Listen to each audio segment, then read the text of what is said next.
Hey, vinyl community, Elliot here, Lazy Dogs Records, and I've got a video here that I thought some folks might find interesting.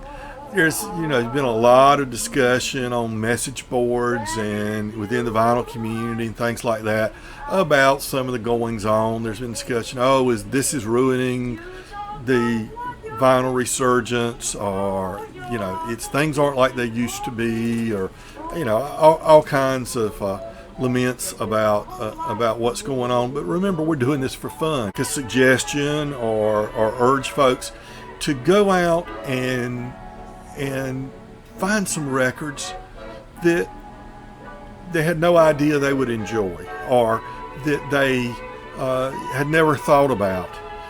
Spend a little time finding things that you didn't know you'd even enjoy. Finding them in the thrift stores and the yard sales, the out-of-the-way places, the antique shops, the dollar bins at your local record store, so on and so forth. And so I want to show you some albums. Now, my record collection process goes in several stages. Of course, there's finding the records, but then there's the process of cleaning them before I play them, and then playing them and filing them and that sort of thing. So a lot of records I may have found 2 or 3 years ago, and they're sitting in boxes down here in the basement, and I haven't picked that box up yet to clean. So these aren't things I necessarily found recently, but they're things I have found. All of these were found in secondhand stores, thrift stores, yard sales. I don't think I even got any of these in a record shop at the dollar bins or anything like that. I think all of these were just found in the wild, just out there. And so I want to show them and tell you a little bit about them. I've listened to all of them and have some feedback about each of them, because I hate to just show a record and not say anything about it. But what we're listening to right now is In the Beginning, and you probably recognize, if you can hear it, that voice and that face. That, of course, is Judy Garland. And this is a fairly recent album. It's on, is it DHG Records? I believe it is. Photos of Judy.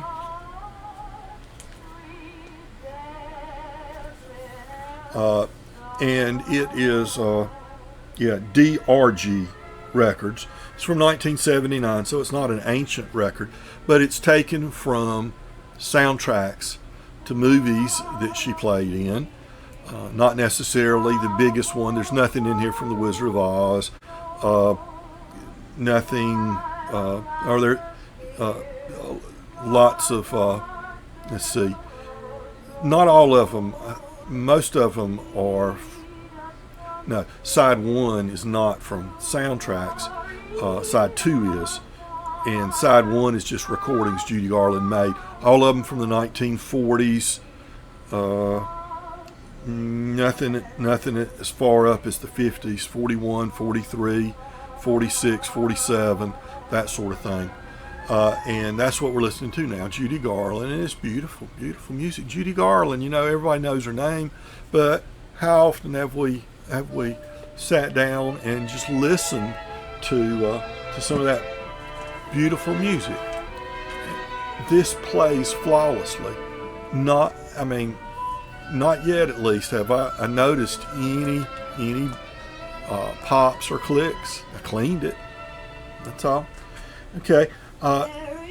We're all getting in, not we're all, but many of us in the vinyl community have been introduced to jazz by other members of the vinyl community. Not that we didn't know anything at all about jazz before, but my interest, and I know several other folks' interest in jazz, has been piqued from people like Sherv and Davis Winchester and trying to think of some of the others that show that are really into jazz.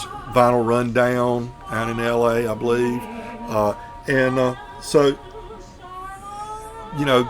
those big reissues, Blue Note series folks are showing everything, and very expensive records, but we don't always have to play an arm and a leg to at least dip our toes into some of that music.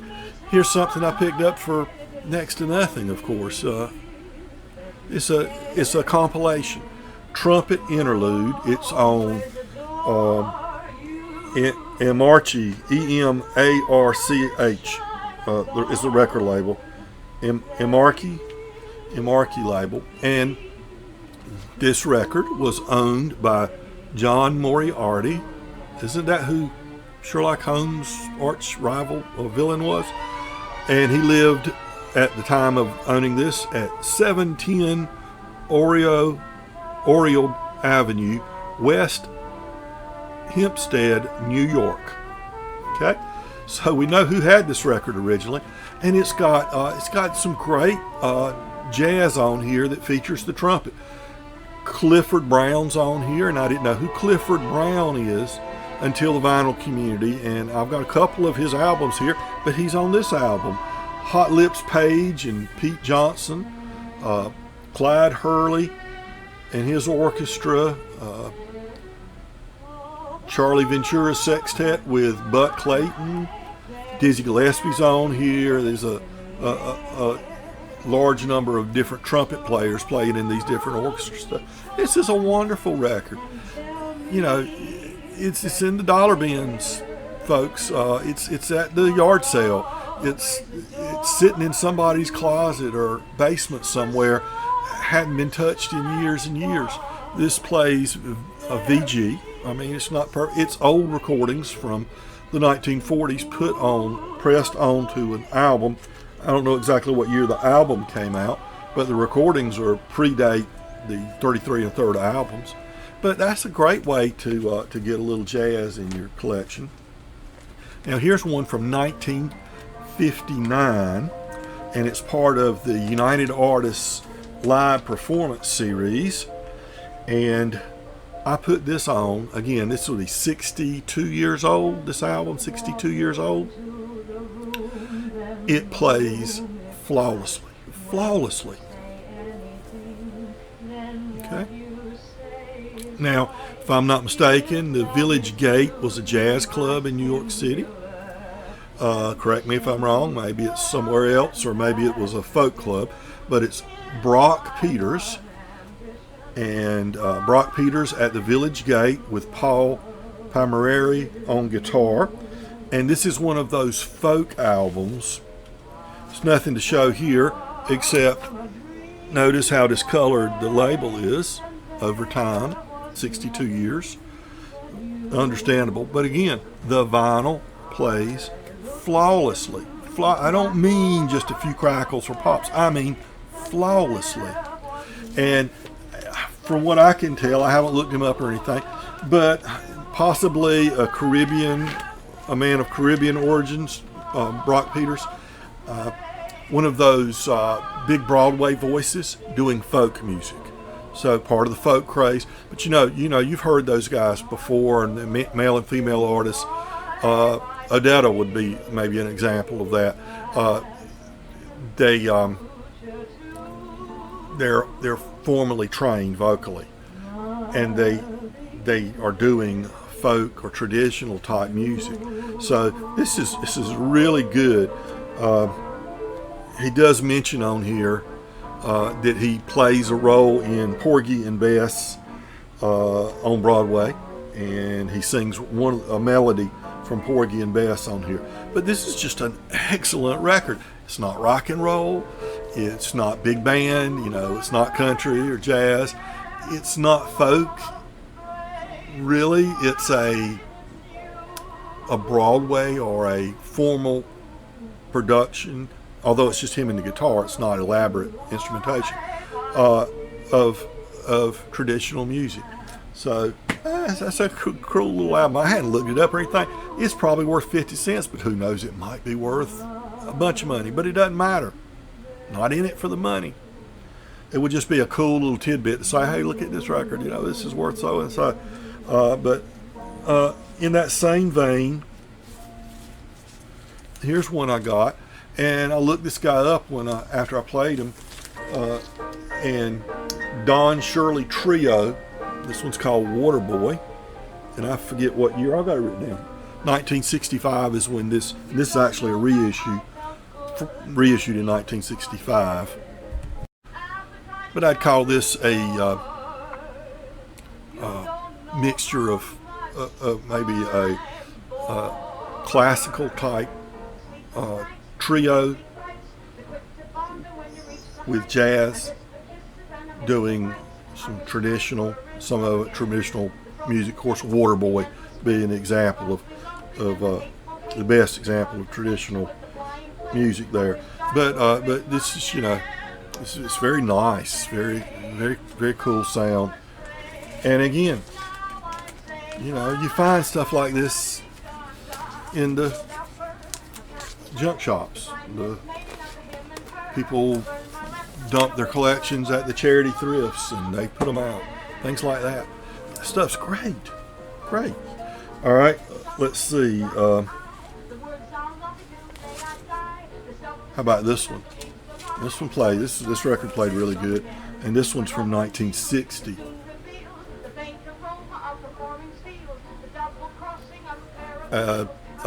Las Vegas Lounge Act.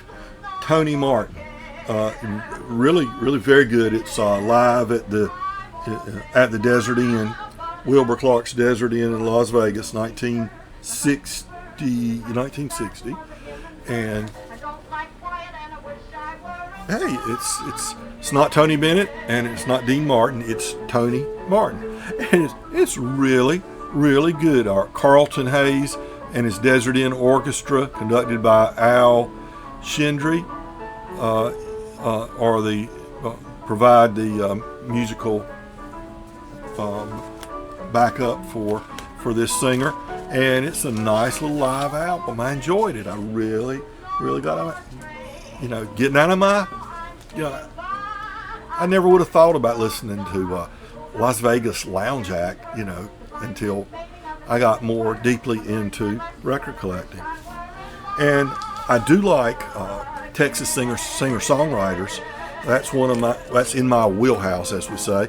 But come across records, I have no idea what they are, and I just pick them up. And sometimes they turn out to be something along these lines. This is a band called Gladstone from down home in Tyler, Texas, USA. And of course, when I see Tyler, Texas, I don't know whether this is some urban cowboy country pop record, or if this is, a Texas singer-songwriter or outlaw country or what it is.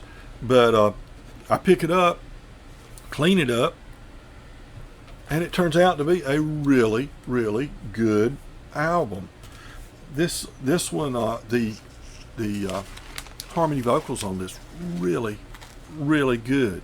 An excellent band. And then the other fun part about when you find these, I would urge you not to sit there with your phone when you're going through the charity thrifts and stuff like that, or yard sales and stuff, and looking up all these things to decide whether you want them up. Just get them. You're not paying much of anything for them. Just get them. That's part of the fun. You listen to them, you like them or you don't like them, and you listen to them, and then you go, okay, let's learn more about them. And sometimes members went on into careers in other bands or solo and things like that. Other times they disappear into obscurity. But hey, this is on ABC Records, and this was 1972. Really good record. And in that same vein, I picked this up again for next to nothing. Had no idea who it was. Danny Epps. Some of you going, oh, I know Danny Epps probably. But this is his solo album, his first album, I believe. I think I looked it up afterwards. He did have an album by on a small label before this, but it's and TD had this record before me. Don't be put off by people writing things on record labels. It's okay. It gives it character. But this turns out this guy is a Texas singer-songwriter. He moved to Nashville, and that's when he did this album. And he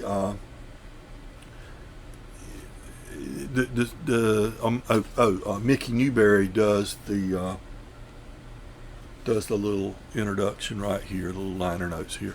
So when I saw Mickey Newberry, I said, "Oh, okay, I'll get that." But he's a really good songwriter, and he's got a nice voice and everything. He's some good music on here. I really like this.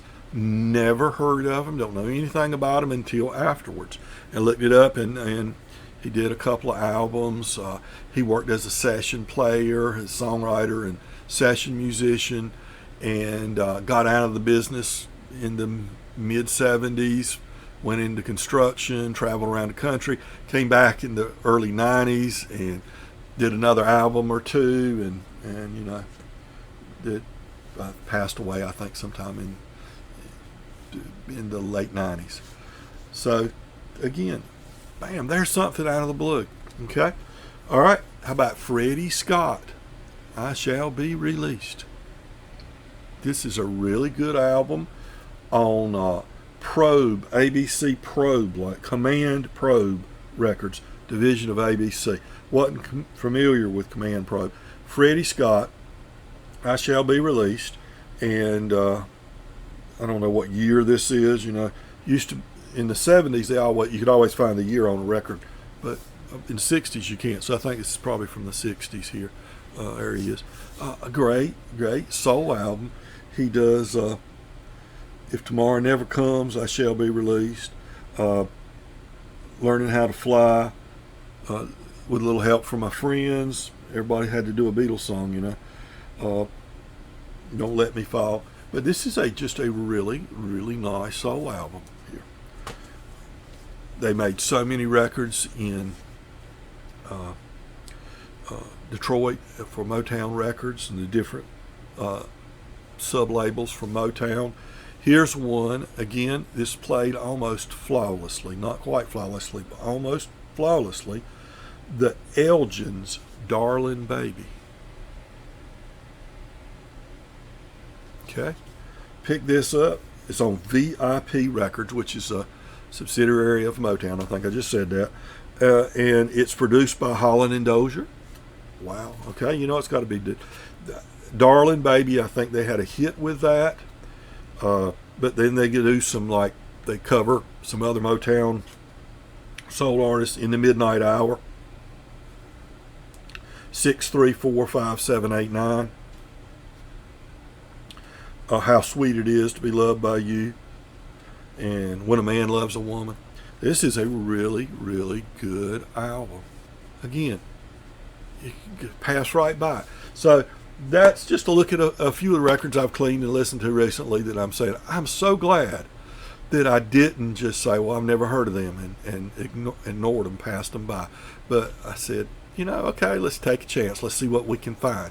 So that's what I'll urge folks in the vinyl community to do. Those great reissues, remasters, 45 RPM speed,